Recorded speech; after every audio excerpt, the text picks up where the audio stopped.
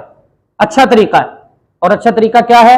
لوگوں کو نماز، خود بھی پڑھیے، نماز کی طرف لوگوں کو لگائیے، اپنے بچوں کو خاص طور پہ دین کی طرف لے کے آئیے، اور بچوں کو سکھائیے کہ پتر اے ادب اداب ہوتا ہے۔ اچھا شرم محسوس نہ کیا کریں کہ پتر تو ہن ہاتھ چومے گا، تسی کہو گے کہ پتر میرا ہاتھ چومیا کر، نہیں، بتائیں کہ بیٹے ماں باپ کے ہاتھ چوما کرتے ہیں، ماں کے پاؤں کو چوما کرتے ہیں، باپ کے ہاتھ کو چوما کرتے ہیں، باپ کے بھی پاؤں کو چوما کرتے ہیں، بتائیے نا۔